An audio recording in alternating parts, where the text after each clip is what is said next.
Pessoal, tudo bem com vocês?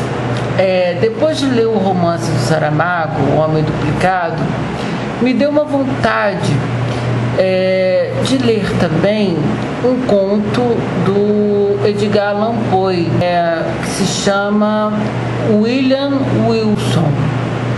Eu estava há muito tempo querendo ler esse conto, só que eu não achava. E aí, depois de eu terminar o romance do Saramago e procurando na internet, eu consegui a tradução do conto. Aí eu li o conto também. Então eu achei interessante comparar o conto com o romance, né? Vendo as suas semelhanças e as suas diferenças. Porque depois de ler os dois, né? Apesar das narrativas serem diferentes, as características, né? O tempo também é diferente, são épocas distintas, abordam o mesmo tema, que é a questão do duplo. O que você iria fazer? Uma pessoa igual a você, como se você estivesse se olhando no espelho, assim, de repente, numa festa, em algum lugar, você encontrar e você não tem irmão gêmeo nem nada, e de repente você encontra uma pessoa igualzinha a você, idêntica, como se fosse uma imagem refletida. Esse tema é bem explorado na literatura, tá? E também nas lendas antigas.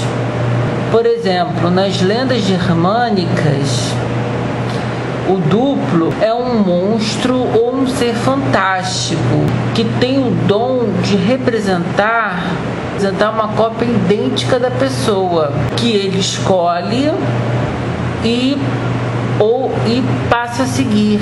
Imita em tudo a pessoa copiada, até as características mais profundas do ser. O conto do Poe, ele segue uma linha gótica, né? É um conto gótico de terror, e o protagonista, ele não revela o seu verdadeiro nome, e sim ele coloca um outro nome, William Wilson, e o seu duplo é praticamente o mesmo nome, William Wilson.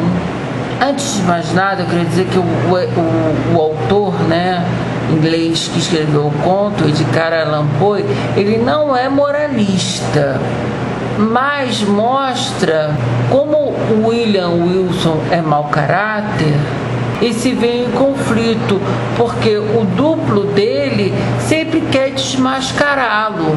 O epígrafe do conto, de uma certa maneira, evidencia a problemática da história.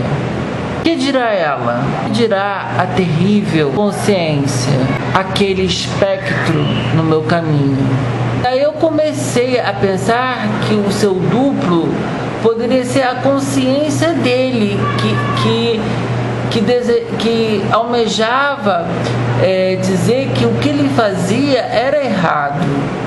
O romance do escritor português mostra mais o cotidiano comum.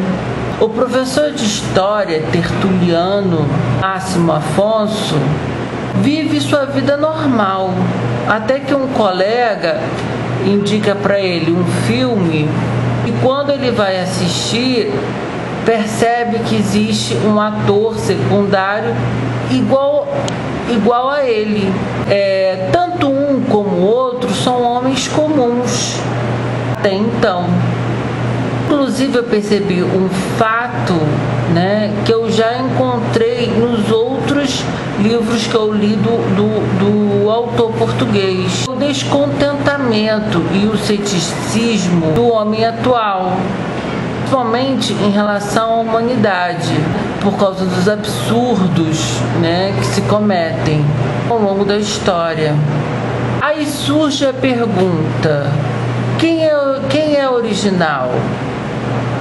Quem é a cópia?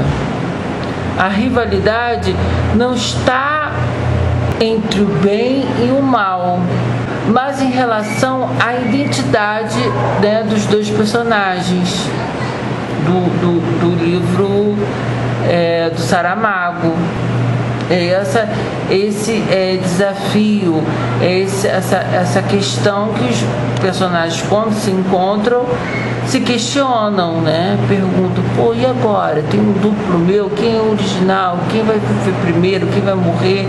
Quem é a cópia? Como se a existência de cada um fosse uma ameaça um para o outro, entendeu? Todavia não houve um duelo mortal, mas uma junção de causas e efeitos mudaram drasticamente a vida de ambos. Mostra ainda como os indivíduos podem cometer coisas terríveis, uma situação absurda, ou quando estão no limite, esquecendo-se do bom senso. O professor de história, o Tertuliano, discute com bom senso e o questiona. A contracapa, na epígrafe, o caos é uma ordem por decifrar, livro dos contrários, ilustra o que a história quer retratar sobre a realidade que não é tão óbvia assim como dizem. Pelo contrário, há várias janelas, universos que formam um labirinto.